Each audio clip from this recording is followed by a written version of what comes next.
Guardians, Privileged Ones, hello and welcome back to the channel for another Destiny 2 episode. Really quick, we're going to be talking about the new event coming up in February 13th known as Crimson Days. But before we get started, every single week I like to do a giveaway for you guys. I've decided to drop the silver giveaways and I'm going to be giving away Visa gift cards up to $10 for PlayStation, Xbox, and PC. If you want to acquire these Visa gift cards, all you gotta do is be subscribed, show your support by liking the video, and leave a ton of comments down in the comment section of all the videos I upload this week. The more comments you leave, the more entries into that giveaway. So good luck to the people that enter, and also congrats to the winner that's going to be announced on Tuesday of this week coming up. And I'm going to be announcing the winner through the YouTube channel on the comment section, and I'm also going to be announcing it on Twitter, so stay tuned for that. Now, Crimson Days. For all of you Destiny 2 players that just started playing in the community, Crimson Days was an event that popped up once in Destiny 1, and this event had a special game mode in the Crucible known as Crimson Doubles, where two players faced off against another two players. If one of your players died, or obviously you were the last one standing in your team, you would get a special buff that would allow you to have more health and do more damage, allowing you to try to beat a 1v2 scenario, which was actually pretty interesting. I loved the game mode. It was a ton of fun, but there was nothing for PVE players. Now, Cosmo from Bungie did announce that Crimson Days is going to be an actual event coming out February 13th. It was also announced on the Bungie blog last night, and that also left us with some information to go over. First off, inside of that blog post, we are going to be going over that information first because that's the most crucial part, and it is we've begun implementing these changes for the Crimson Days event beginning February 13th. The event is going to be changes to Eververse. I want to put that out first. We've recognized that the scales are tipped too far towards tests at the moment, and Eververse was never intended to be a substitute for endgame content and rewards. So, we'll be making 3 changes for upcoming seasons. We're shifting the balance of new content in favor of activity rewards over bright engrams. These include adding ghosts, sparrows, and ships to date found only in bright engrams to achievement reward pools. So we will actually be able to acquire the sparrows and the ghost shells and ships from different avenues in the game, completing a strike, completing a crucible match. All of these will be different avenues for us to acquire these specific items that were originally locked behind Tessa's microtransactions. We'll provide a gameplay path to earn bright engrams and all contained rewards, including event engrams, also aka the Crimson Days engram. We'll give players more direct purchase options and make adjustments to bright engrams to allow players to get the items they want more often, which is great because we actually have a better pathway to acquiring the exotics that we want, to acquiring the shaders that we want. That kind of avenue is what we needed. We want to be able to buy something and know almost guaranteed what we're going to get, because if we've already got it, why would we spend the money to get it again? We've also begun implementing these changes into Crimson Days, as I said before. Now, completing Nightfalls, raids, and Crimson Day milestones during Crimson Days will reward you with exclusive legendary emotes, weapon skins, exotic sparrows, and respectively, everything else. Players will earn double engrams at level up and 1 crimson engram and 1 illuminated engram for the duration of the entire event. So if you level up, you'll actually receive 2 engrams.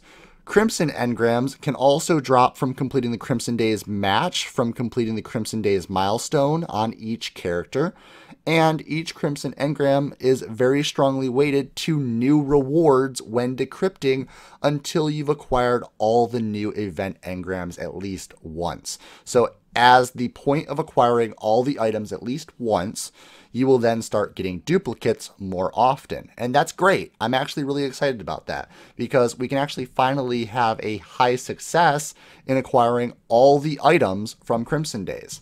Now to go into a little bit more information on Crimson Days that was actually data mined from the PC version of the game, and that's all thanks to Ginzor on the Reddits. And Ginzor actually was talking about the characters we were going to be talking to in Crimson Days. And we're going to currently be speaking to 3 specific vendors. We're going to be speaking to Tess Everest to claim a free Crimson Day engram and to purchase any engrams that we want from the microtransactions. We are also going to be speaking to Shax, and we're even going to speak to Tyra Karn. Tyra Karn has pretty much not been in the game since the base story of the game when it launched, and there's no need to go to the farm. So since she's actually going to be a part of the story, now she's actually going to be a part of the game once again. There's going to be a point where we are going to have to return to the farm, and we are going to acquire rewards. So that's also pretty interesting. Moving on to one of the images that was posted by Ginzor is this image with a bunch of icons on it. And we're going to start up at the top left with a raid looking icon. And this raid looking icon looks or appears to have a point in actually going to the raid to complete certain objectives in Crimson Days. I'm not sure how they're going to implement Crimson Days with the raid, but that's exactly what it looks like they're going to be doing. Below that is going to be what looks to be Crimson Doubles returning in Destiny 2, making a 2v2 game mode for a limited time in the game of Destiny, which is actually going to be really awesome as well. And below that's even more exciting. It looks like a PVE icon, and for having PVE in relationship to the Crimson Days is very crucial, because back in Destiny 1, we didn't have an actual event for PVE players, and all the players that wanted to acquire the items had to go and play Crimson Doubles, which if you weren't a Crucible player and you didn't like the Crucible, it wasn't a fun event, and a lot of people complained. Moving on to the center icon, that is going to be the logo symbolizing Crimson Days. As you guys can see apparent in the image, there's a ton of those icons everywhere. Below that is going to be an emblem, and off to the right is also going to be a little bit of the corresponding icon in our inventory for that specific emblem. Then at the bottom of the entire screen is going to be 4 medals that we can acquire from the Crimson Days playlist in the Crucible. So if we're playing Crucible, we'll have a chance to acquiring these specific medals, and also that will be put on our Destiny track record, which is going to be medals that we can acquire in Destiny 2. The top of the screen are going to be 2 icons in reference to Tess Everest, obviously the Eververse trading company. The one is going to be the Crimson Days engram itself, and then the other one on the right hand side is going to be a package that we'll be able to acquire by doing the event. At the left at the right in the middle is going to be what looks to be a symbol appearing in a quest line, and hopefully maybe even an exotic quest line. Then at the top right is going to be an exotic emote that will allow our Guardian to trace a holographic heart in the air. And honestly, hey, it's Valentine's Day. It's a Valentine's Day February event. Obviously, everything is going to be rose petals, hearts, and a ton of pink.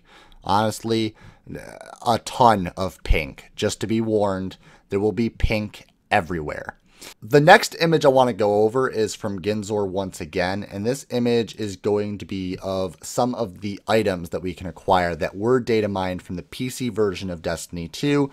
As you can see, the emblem again, several boxes and rewards that we can get from Tess Everest, and also playing the objective of Crimson Days events, either PvE or PvP. We've got some items that we'll be able to acquire from those engrams and those events as legendary sparrows. We've also got the legendary ghost shells. There are no current exotic ghost shells or exotic sparrows that have been data mined for this event so far. So currently right now they're not in the game, but I guarantee you there is going to be exotic ships, exotic sparrows, and exotic ghost shells coming into the game for Crimson Days. They're just not data mined as of right now. Below that are 5 different ornaments for exotic weapons, and that's going to be the Prometheus Lens, the Telesto, Graviton Lance, the Sweet Business, and the Wardcliff Coil, aka Dubious Volley. There's going to be 2 shaders that are definitely going to be corresponding to Crimson Days. And then there's 2 other items that were data mined from Ginzor that he thinks are possibly a part of Crimson Days, or they might be a part of a different upcoming event. One is going to be the yellow box that has the Osiris logo on it. And then the other one is going to be the metal-looking box constructed with a light orb in the center of it. And we're not sure what this is going to be a part of. It looks like a quest item, but we're also not sure. If you've seen these two items before on any promotional advertisement for Destiny or on any images or any fan art or anything like that, let us know in the comment section down below. But as for right now, overall, I don't think this event is going to be too exciting.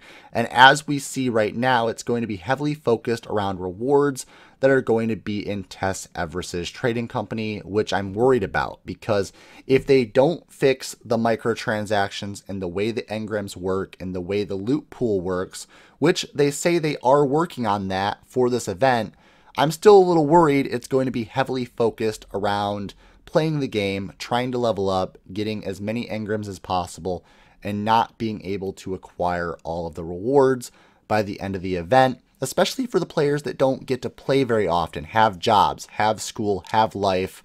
Again, I know some of those players, I guess, some people would say aren't deserving of it, but hey, they paid for the game, they are a player in the community, they deserve it just as much as the next guy that's grinding the game for 1,000 hours. So there we go, guys. I hope you all enjoyed this video. If you enjoyed the information, please smash the like button. Leave some comments down below. You all can enter in for those gift cards by being subscribed to the channel, or just subscribe to the channel for future content if you guys enjoyed this video. And if you did enjoy the video, let me know in the comment section on what future topics you'd like me to talk about. Other than that, for every single one of you out there, stay violent, be privileged. Oh, hi. PVG isn't here right now, but I guess you enjoyed the content. So over there is a logo you can click on. That will allow you to subscribe. More content up there, and behind the scenes daily content over here on the vlog channel. There you go. Enjoy.